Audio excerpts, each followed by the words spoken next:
여러분 반가워요. 여러분의 목사님 이철 다시 돌아왔어요. 코로나19 확진자가 연일 500명대를 넘었죠. 아마도 대면 예배는 당분간 기대조차 할 수가 없을 것 같아요.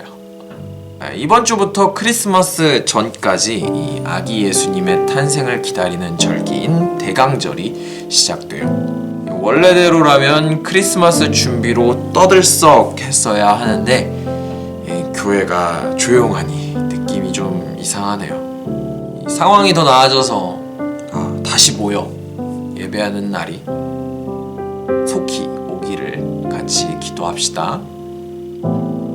지난 시간까지 5번에 걸쳐 예수님의 탄생, 30살 이전 삶, 30살 이후, 죽음, 부활에 대한 이야기를 함께 살펴봤어요. 이번 시간부터는 예수님의 부활, 그 이후의 이야기를 한번 살펴볼 거예요. 예수님의 생애를 다 살펴본 우리는 4개의 복음서 줄거리를 얼추 다 파악한 거예요. 자, 한 해가 얼마 남지 않았으니 서둘러 다음 책으로 넘어가 봅시다. 마태, 마가, 누가, 요한복음 뒤에는 사도행전이라는 책이 있어요. 실은 이 사도행전이라는 책은 누가복음의 속편이라고 할 수 있어요. 그래서 보통은 누가행전이라 불리죠. 그럼 왜 누가복음 바로 다음에 나오지 않을까요? 아마도 지금의 성경 순서는 복음서라는 장르에 맞춰 책들을 배열한 결과물이라는 게 학자들의 견해예요. 더 궁금한 게 있다면 언제든 목사님 찾아오세요. 이 사도행전이 누가복음의 속편이라 할 수 있기에 누가복음에 등장하는 예수님의 모습을 염두에 두고 이 사도행전을 읽는 게 중요해요. 이 영상에서는 자세히 다 다룰 수 없지만 예수님의 모습과 제자들의 모습이 비슷하게 그려지는 장면을 여럿 발견할 수 있죠. 몇 가지 주제에 있어서도 두 책은 매우 비슷한 메시지를 전하고 있어요. 자, 이런 배경 지식을 가지고 예수님의 승천 후 제자들의 이야기, 사도행전 본격적으로 들어가 볼까요?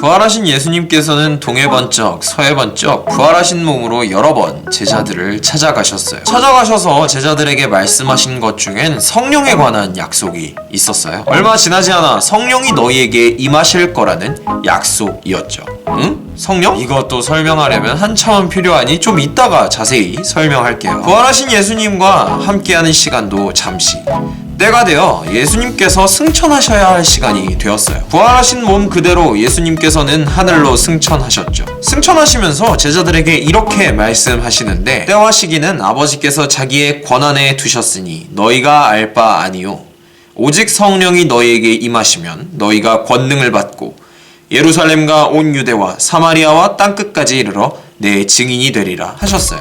이 말씀이 사도행전 전체를 끌어가는 핵심 구절이라 할 수 있어요. 사도란 그리스말 원어로 보냄을 받은 사람이라는 뜻인데, 예수님께서 하신 이 명령을 듣고 예수님의 이야기를 증언하는 사람을 바로 사도라 해요. 그러니 예수님의 명령을 들은 11명의 제자들은 자연스레 사도가 된 거죠. 이후 사도들은 배신자 가룟 유다로 인해 생긴 공석을 채우기 위해 마띠아라는 사람을 뽑았어요.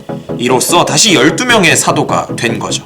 12사도가 세워진 후 이스라엘의 추수감사절에 해당하는 오순절이 되자 약속대로 성령이 사도들에게 임했어요.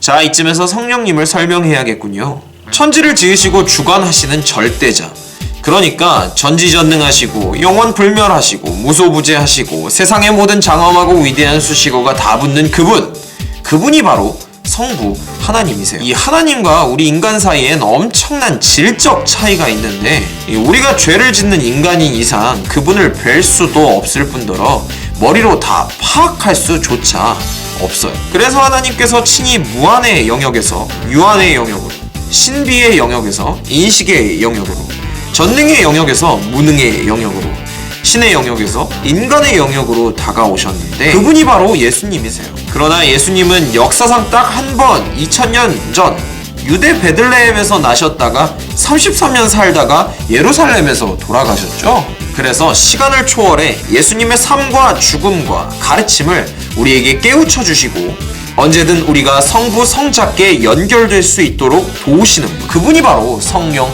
하나님이세요. 그러니까 성령님이 이 땅에 임하심으로써 시간을 초월해 예수님께 가르침을 얻을 수 있고 그 가르침을 통해 하나님과 올바른 관계를 이어나갈 수 있는 거죠. 성령께서 강림하심으로써 예수님께 배우고 하나님과 올바른 관계를 세우는 사람들이 등장했는데 우린 그 사람들을 그리스도인이라 불러요. 그리고 그리스도인들이 모여 함께 기도하고 찬양하며 떡과 잔을 나누고 가난한 이들을 구제하는 공동체를 교회라 부르죠. 교회를 다니다 보면 오순절 성령 강림 사건이라 부르고 이를 기념하기 위해 성령 강림절을 지키는 모습을 볼 수가 있어요. 이 한 분 하나님의 세 위격 중 한 분이신 성령님께서 이 땅에 강림하신 절기이자 교회가 세워진 절기이기에 사실상 교회의 생일이라 할 수 있는 절기예요. 성부 하나님의 천지창조는 성경 딱 펼치면 나오는 첫 번째 이야기이기에 교회 다니는 우리에게 친숙하고 성자 예수님의 탄생은 크리스마스를 성대하게 보내기에 교회 다니는 우리에게 친숙하죠.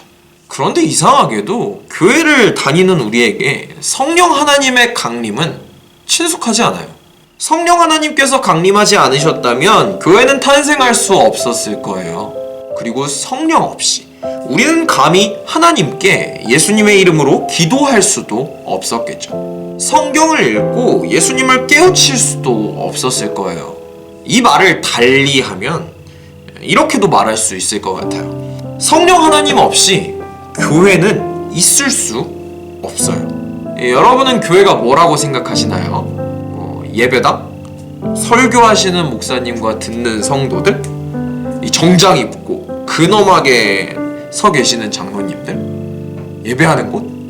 아니요. 교회는요, 성령 하나님을 통해 성부 예수님을 배움으로써 하나님께 나아가는 사람들이 모인 곳이에요. 이 교회가 이런 곳이라면 우리 스스로 좀 질문해 봤으면 좋겠어요. 우린 교회인가요? 우리 경민 청소년부는, 그리고 저와 여러분은 교회인가요? 자, 다음 시간엔 계속해서 사도행전 이야기를 들어볼 거예요. 성령 하나님의 강림 후 이 땅에 교회가 세워지는 모습을 살펴보도록 할게요. 이번 시간에 우리 스스로가 교회인지 자문해 보았다면 다음 시간에는 무엇이 참된 교회인지를 배울 수 있을 거예요. 바라건대 오늘과 다음 시간 이 사도행전을 배우면서 저와 여러분이 교회에 더 가까운 모습이 되어 가기를 기도할게요. 그럼 목사님은 이만 물러갈게요. 다음 시간까지 안녕.